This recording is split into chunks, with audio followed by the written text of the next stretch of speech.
Mission order. Sabi ng iba, kapag sinita ka ng pulis o ng traffic enforcer, hanapan mo ng mission order, karapatan mo yan. Pagkadinig mo, tama. Kapag binasa mo, tama. Kapag pinanong mo si Colonel Busita, mali. Huwag kang maniniwala sa kanya. Bakit? Bakit? Ang mga nagsasabi ng ganyan ay hindi nakaranas ng field assignments. Yung tunay na nangyayari sa ating lipunan, papakita ko sa inyo. Tayo ako. Ang sabi, kapag sinita ka ng police o ng traffic enforcer, hanapan mo ng mission order. Karapatan mo yan. Pag nadinig mo, tama. Pag pinasa mo, tama. Pag tinanong mo ko, mali. Huwag kang maniniwala sa kanila. Papakita ko. Mga kapatid, hindi may tatanggi, may tiwaling pulis, may tiwaling enforcer. Ang tiwaling pulis, hindi kinukonsinte ng pamunuan ng PNP. Ang sinasabi ko sa inyo, tunay na may tiwaling pulis. May tiwaling enforcer, hindi kinukonsinte ng local government units. Ang sinasabi ko sa inyo, totoo na may tiwaling traffic enforcer. Now, bakit kinukontra ko ang sinasabi ng iba na hanapan mo ng mission order, ang pulis o ang traffic enforcer? Tingnan ninyo. Halimbawa, good police officer ako, good traffic enforcer. Wala kang helmet, lisensya mo. Sabi ni rider, sir, may mission order ka ba? Kung good officer ako, simple sasabihin ko, sir, naka-uniforme po ako, may violation po kayo, may pan-ticket po ako, lisensya po. Huwag kasi kasi may violation. Okay yun. Okay? Wala kang problema daw. Kasi good police officer or good traffic enforcer. By the way, bago ba ipagpatuloy ang pagpapaliwanag sa inyo, kaya nyo ay kwento ko yung isang insidente that was nangyari yan ng 2016. Sabi nung isang babaeng nag-Facebook, ang kapatid ko na checkpoint, walang helmet, inulong. Ganun kaikit. Sa madaling salita, alam niya naman, medyo may kakilala tayo sa riding community sa Facebook. Nagkausap kami ng babae. Ganito ang usapan namin.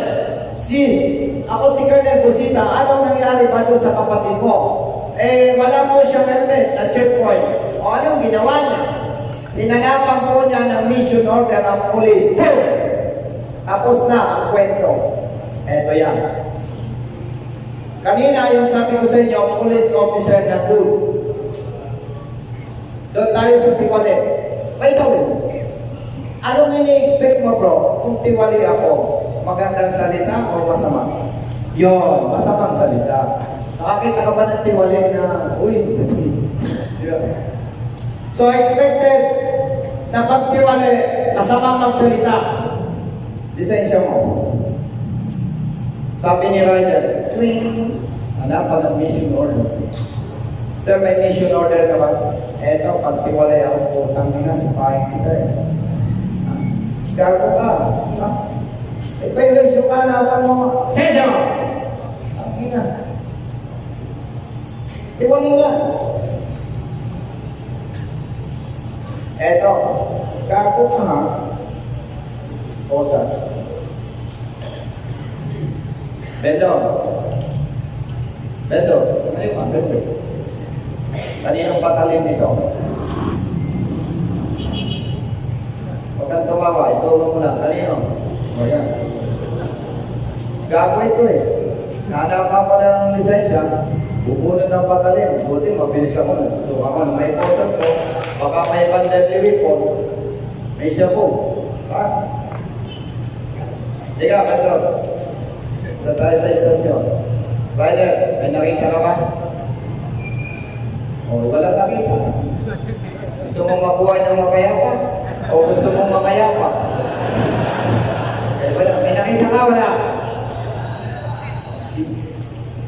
Tiwala. May ebidensya, talim. May witness. May nakasaksi, takot, gustong mabuhay ng mapayapa. Tanong, makukulong hindi? Ay mahirap na tao. Makakakuha ng abogado hindi? Please na lang. Gentlemen and ladies, may tiwali. May tiwali. So, anong lesson dito? Thank you, bro. Tayo ko naman. Ang lesson dito, huwag makipag-away sa pulis o enforcer.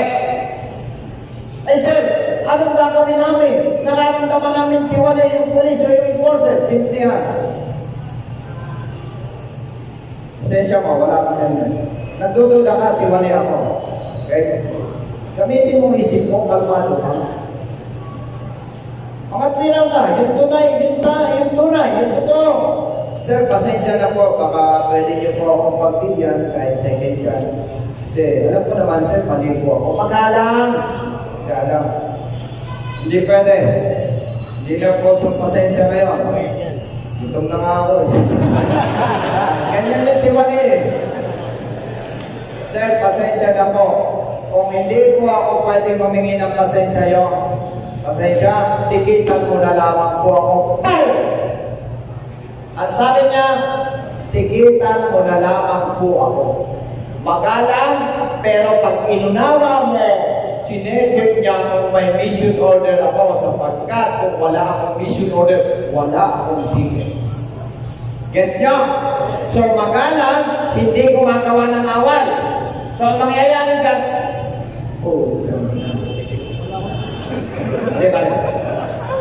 Parang first time mo na meron.